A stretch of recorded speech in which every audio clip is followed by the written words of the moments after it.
ஜோதிட அறக்கட்டளையின் 32வது ஜோதிட மாத கருத்தரங்கிற்கு வருகை புரிந்துள்ள அனைத்து ஜோதிட குருமார்களையும் ஜாம்பவான்களையும் ஆசிரியர்களையும் வருக வருக என வரவேற்று இந்த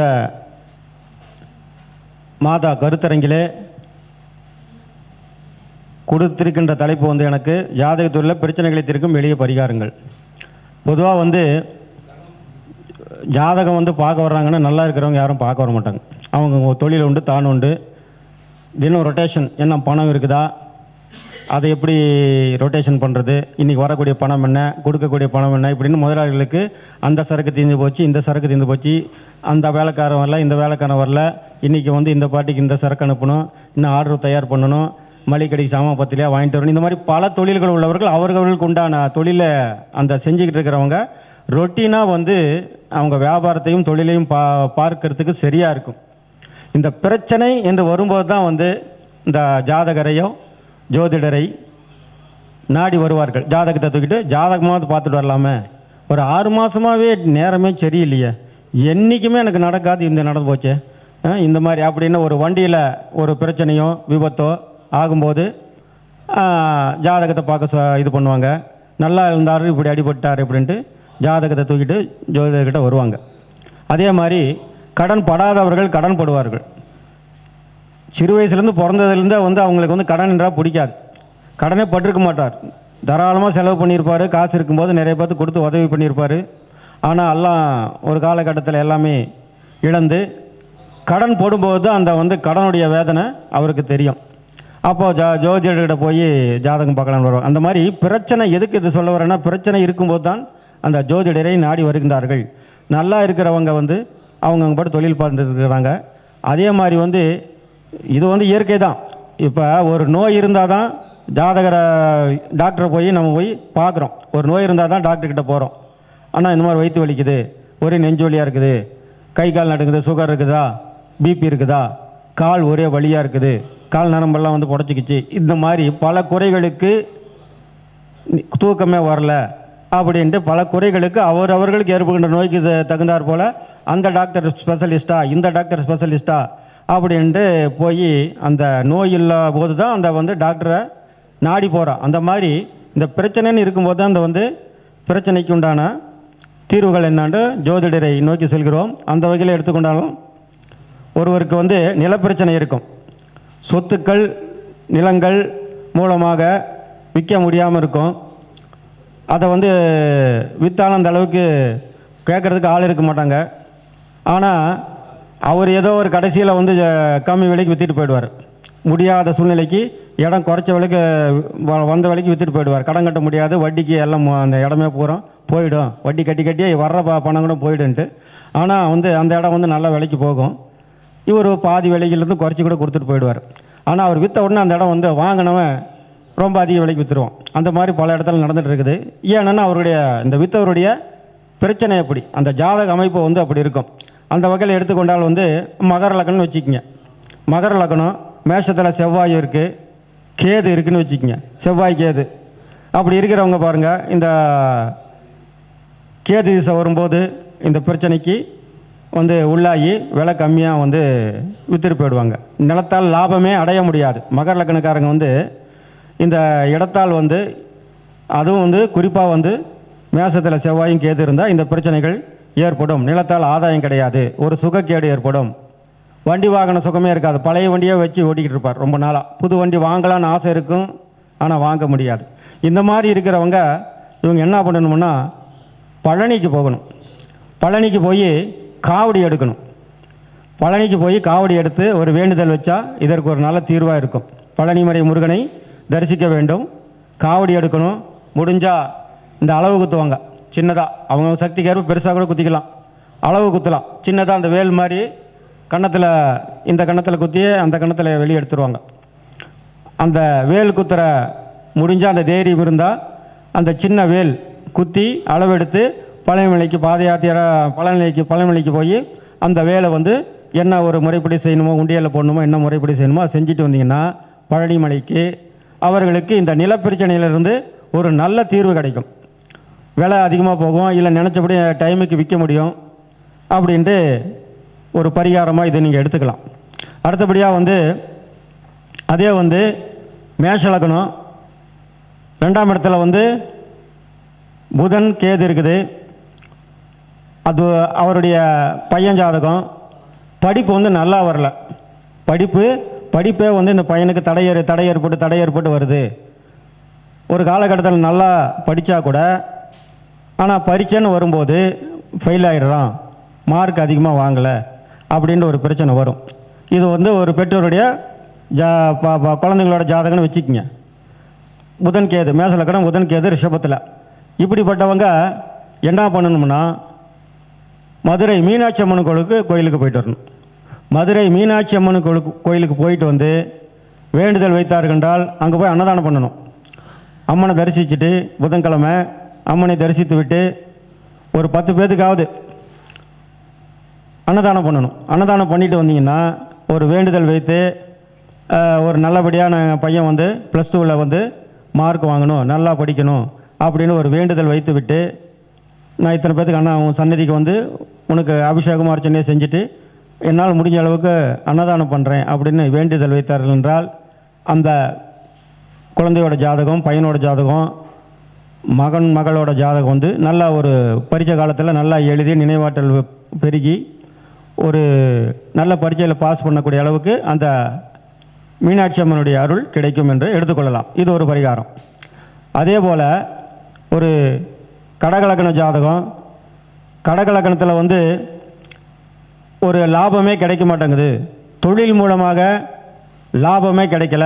அந்த கடகலக்கணத்துக்கு வந்து சுக்கிரன் கேது வந்து ரிஷபத்தில் இருக்குன்னு வச்சுக்கோங்க. சுக்கிரன் கேது இருக்குது. வந்து இவங்க என்ன பண்ணணும்னா பிள்ளையார்பட்டி போய் வழிபட வேண்டும். பிள்ளையார்பட்டி போய் அந்த விநாயகரை நான் இத்தனை தேங்காய் உடைக்கிறேன், இல்லை இத்தனை ஏழைகளுக்கு நான் அன்னதானம் செய்கிறேன் அப்படின்ற வேண்டுதல் வைத்தாங்கன்னா அந்த பிள்ளையார்பட்டிக்கு இந்த கடகலக்கண ஜாதகர்களுக்கு தொழில் மூலியமாக ஒரு வரக்கூடிய அளவிற்கு நல்ல ஒரு 10 ரூபாய்க்கு அடிச்சிருந்த இடத்துல ஒரு 30, 40, 50 வருமானம் வர அளவுக்கு ஒரு நல்ல பரிகாரமாக அமையும். அதே போல் வந்து கன்னியாலக்கணம், ஒரு கன்னியாலக்கண ஜாதகருக்கு 5லே பெரியவர்கள் சொத்து கிடைக்கல, பெரியவங்க சொத்து இவருக்கு வந்து கிடைக்கல. அதாவது வந்து கன்னியாலக்கணத்துக்கு மகரத்தில் வந்து சனி கேது இருந்தாங்கன்னு வச்சுக்கோங்க. அந்த பூர்வீக சொத்து தகராறு இவர்களுக்கு இருக்கும். ஒன்று பெற்றவங்களுக்கு வந்து பெரியவங்க மூலியமாக வரக்கூடிய அந்த பூர்வீக சொத்து இல்லாமல் இருக்கும், இருந்தாலும் பிரச்சனையாக இருக்கும், வரவே விடாது.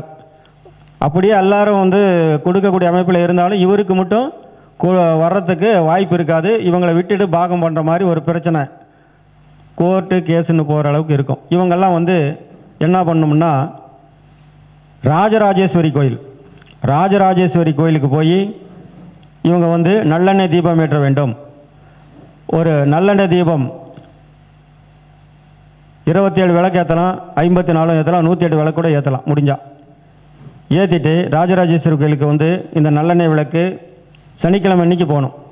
போயிட்டு வந்தீங்கன்னா இவர்களுக்கு பூர்வீக சொத்து கிடைக்கக்கூடிய அமைப்பு தானாக ஏற்படும். இவர்களுக்கு பார்த்திங்கன்னா இவர் சித்தப்பா இருந்தார்னா சித்தப்பா வந்து அந்த பூர்வீக சொத்து கிடைக்காத அளவுக்கு தடை பண்ணுவார். அந்த சித்தப்பாவினுடைய உறவு வந்து நல்ல முறையில் ஒரு சுமூகமாக ஏற்பட்டு இவருக்கு அந்த பூர்வீக சொத்து கிடைக்கக்கூடிய அளவில் ஒரு பரிகாரமாக இருக்கும். அடுத்தபடியாக வந்து விருச்சிக லக்கணத்துக்கு வந்து ஒரு சுக்கிரனும் ராகுவும் அங்கே இருக்கார். எங்கள் மேசத்தில் விருச்சிக லக்கணத்துக்கு சுக்கிரனும் ராகுவும் மேசத்தில் இருக்கும் பொழுது இவர்களுக்கு வந்து பெண்களால் பிரச்சனை ஏற்படும். வரக்கூடிய அந்த மனைவியோ கணவனோ நல்லபடி அமையாமல் திருமண தடை ஏற்பட்டு கொண்டே இருக்கும். திருமண தடைகள் ஏற்பட்டு கொண்டே இருக்கும். இவர்கள் வந்து மகாலட்சுமி வழிபாடு ராகு காலத்தில் வழிபட வேண்டும். மகாலட்சுமி வழிபாடு ராகு காலத்திலே வழிபாடு செய்தார்கள் என்றால் வெள்ளிக்கிழமை அன்னைக்கு காலை 10 to 12 அந்த ராகு காலத்தில் போய் மகாலட்சுமி வழிபாடு செய்தார்கள் என்றால் ஆண்களாக இருந்தால் பெண் அமையிறதும், பெண்களாக இருந்தால் நல்ல வரன் அமையக்கூடிய அமைப்பிலே நல்ல ஒரு வழிபாடு வந்து இந்த வழிபாடு வந்து நல்ல களத்திரம், நல்ல மனைவி கணவன் ஏற்படுவதற்குண்டான அந்த அருள் கிடைக்கும், அந்த மகாலட்சுமி கோயிலுக்கு போயிட்டு வரணும். இப்படியெல்லாம் பரிகார முறைகள் வந்து உண்மை. அதே போல் ஒரு தந்தையினால் அனுகூலம் கிடைக்கல, தந்தை வந்து பிரச்சனை பண்ணிகிட்டே இருக்கார். தந்தை வந்து அதாவது தனுசு லக்னம், 9ஆம் இடத்துல சூரியன் கேது சிம்மத்தில் இப்படி இருக்கும் பொழுது இவர்கள் வந்து அப்பனுக்கு இவருக்கும் பிரச்சனை. அப்போ வந்து நான் உனக்கு ஒரு பைசா கூட கொடுக்க மாட்டேன், என் சொத்தில் உனக்கு எந்த ஒரு என் பைசாவும் உனக்கு கிடைக்காது, இல்லை போ அப்படின்னு அப்பனுக்கு மகனுக்கும் அப்பனால் வரக்கூடிய ஆதாயங்களை அனைத்தும் இந்த மகனுக்கு தனுசு லக்னக்கார மகனுக்கு வந்து தனுசு லக்னம் உடையவருக்கு அந்த பிரச்சனைகள் ஏற்படும். அவர்கள் என்ன செய்யணும்னா ஆதித்ய இருதயத்தை வச்சு சூரியனை வச்சு ஒரு ஹோமங்கள் வீட்டில் செய்கிறதா இருந்தால், நம்பிக்கை இருந்தால் செய்து வழிபாடு செய்தால் அந்த ஹோமத்துக்கு உண்டான அக்னி வளர்த்தணும். அக்னி வளர்த்தி அந்த பிராமணர்களை ஈர்களை வச்சு நல்லா தெரிஞ்சவங்களை வந்து செய்யும்போது அது கேட்கும். அந்த ஹோமங்கள் என்பது அதற்கும் உயிர் உண்டு. ஹோமம் வளர்த்தனா வந்துருமா வராதா அப்படிங்கிற கேள்வியெல்லாம் இங்கே இல்லை. நம்பிக்கை இருந்தாலும் செய்யலாம். ஆனால் அது வழி வகுக்கிறது கிடைக்கும். எல்லாமே தான், எல்லாமே இப்போ ஜோதிடம்ங்கிறதே வந்து ஒரு முனிவர்களாலும் சித்தர்களாலும் அறிவுள்ள ரிஷிகளாலும் கண்டுபிடிக்கப்பட்டது. அவர்கள் கண்டுபிடிச்சது தான் இந்த ஜோசியம். ஆனால் அதே ஜோதிடம் தான் வந்து இந்த வந்து வேதத்தில் ஒரு அங்கமாகவும் சொல்லப்படுகிறது. வேதத்திலையும் இது வருது. அந்த வேதத்தில் தான் மந்திரங்கள் எல்லாமே இருக்கிறது. ஒரு மனிதனை வந்து நல்லபடி வாழ வைப்பதற்கும் நல்லா இருந்தவனை கெட வைக்கிறதுக்கும் ஹோமங்களை எல்லா இதுலையுமே வந்து அதர்வனத்திலெல்லாம் சொல்லப்பட்டிருக்கிறது. ஆனால் அது நாளடைவில் சிறுக சிறுக நலிஞ்சு போச்சு. இன்னமும் ஒரு சிலர் வந்து நல்ல முறையில் கையாண்டு இருக்கிறார்கள். அப்படி பார்த்தோம்னா அந்த ஹோமங்களுக்கு உயிருண்டு, நம்பிக்கை இருந்தால் அது செய்யலாம். இவர்கள் கோயில் வழிபாடு எடுத்துக்கொண்டால் பிரம்மன் கோயிலுக்கு போகணும். ஞாயிறன்று திருப்பட்டூர் பிரம்மன் கோயிலுக்கு போயிட்டு வந்தாங்கன்னா தந்தையால் அனுகூலங்கள் இவருக்கு கிடைக்கும். அடுத்தபடியாக வந்து ஒரு கும்பலகணத்துக்கு வந்து சரியானபடி தொழில் அமையலை.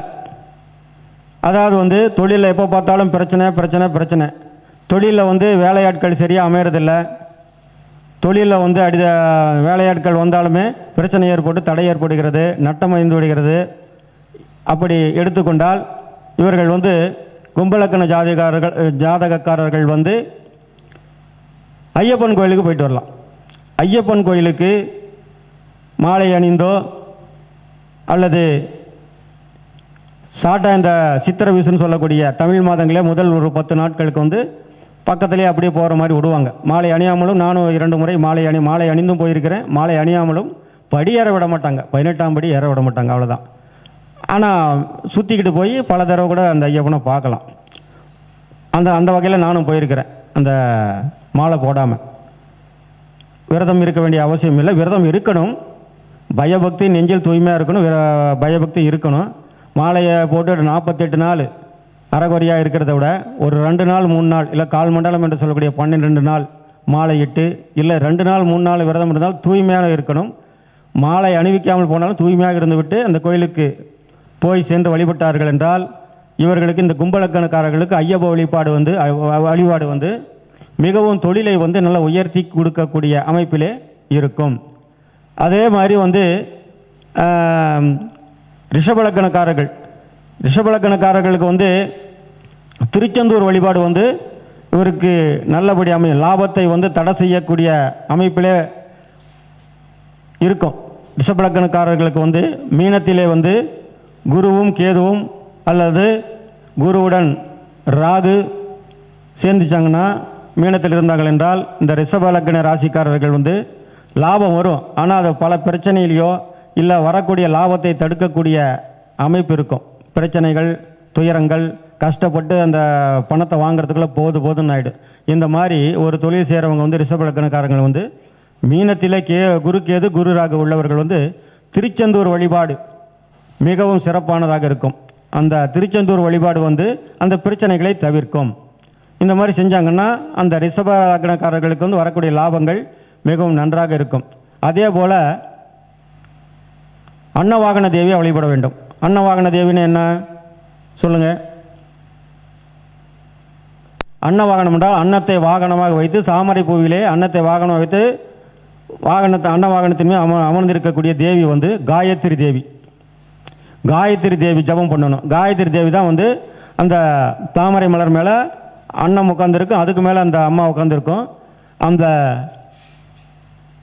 காயத்ரி தேவி வழிபட்டால் மிகவும் நல்லதொரு பலன் கிடைக்கும், லாபம் கிடைக்கும். யார்? ரிஷப லக்னக்காரர்கள்.